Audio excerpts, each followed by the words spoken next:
This segment of Panther Sports Talk is brought to you by Lincoln Savings Bank. At home in Iowa, at work for you.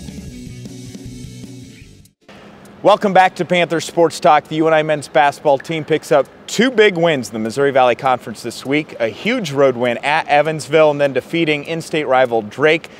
The Panthers have won 4 out of their last 5 games, playing real good basketball, Coach. Yeah, we are. The guys have done a good job of improving defensively. I think that's where the biggest change has come.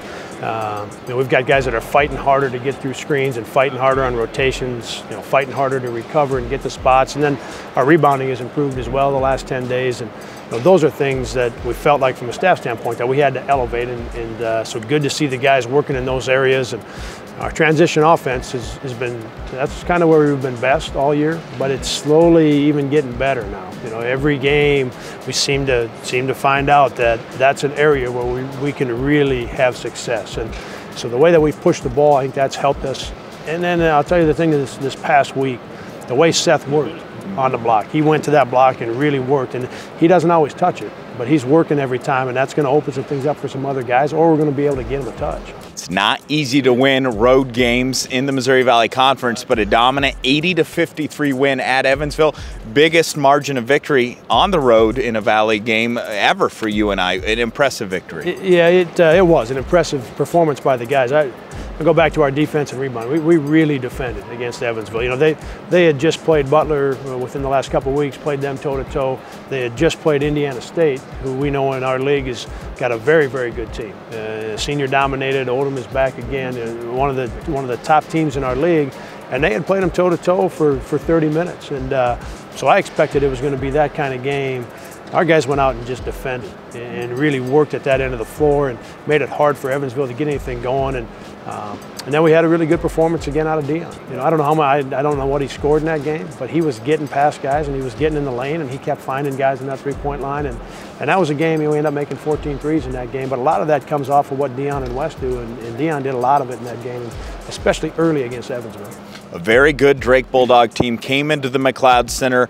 You made the run when you needed to down the stretch, winning 76-66, and 5 Panthers scored in double digits. That balance was there, and the balance was there in that run to separate yourself down the stretch. Yeah, it was. In a game like that, it felt like it was going down to the end, and that we were going to have that kind of 2.5 or 3 minute offensive burst at some point in the second half.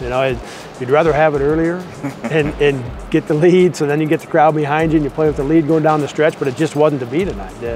And a combination of Drake being good, very well coached, and playing good tonight, it appeared to me that they had their game plan just right, and their players went out and executed it just right, so that made them hard to play against.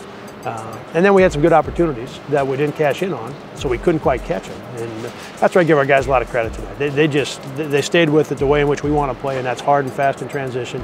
And that got us, Nate made a big 3, but then the transition 3 with Bohannon, the transition 3 with Nate, and then Dion refusing the ball screen and getting a basket, and all of a sudden we've got that 5-point lead and that 7-point lead, and got a chance to win that game. You have a chance to see the Panthers in action next Saturday. It's a noon tip-off against a Missouri State team that took Wichita State to overtime this weekend. Noon Saturday inside the McLeod Center. Panthers undefeated here at home in the McLeod Center this year. Coming up later in the show, we have a story on Nate Buss. And what do you like about bringing him off the bench, instant offense? Yeah, and that's it. You said, he's always been able to score the ball. Now he's scoring it at a higher level. He's doing it more with a purpose as opposed to just getting shots to get shots or look to score to score. He's got a real purpose to that now. And obviously we saw against Drake tonight, making the big 3 at the top. That kind of got us off that hump a little bit. And then the big 3 to extend the lead. But he's improved so much at the other end of the floor. He's defended better. He's had games where he's got 7-8 rebounds for us, and that area, yeah, he's still got some work to do. But now he's putting more effort into it. He's got more determination when it comes to defense and rebounding, and that helps our team. It's one thing for guys to do things and want to do things so that they can play more. But Nate understands, as this team's really good about it. They understand that those are the things that help our team so that we have a chance to be successful as a team, and Nate's doing a good job with it. Panthers have won 4 out of their last 5 games, all by double digits. Their only loss on the road, number 6 Wichita State. They'll be on the road at Southern Illinois midweek game, then Saturday at noon against a very good Missouri State team. get here to the McLeod Center and help the Panthers stay undefeated at home. Congratulations, Coach. We'll see you next Saturday. Yep. Plenty more Panther sports talk, including that feature on Nate Buss right after this.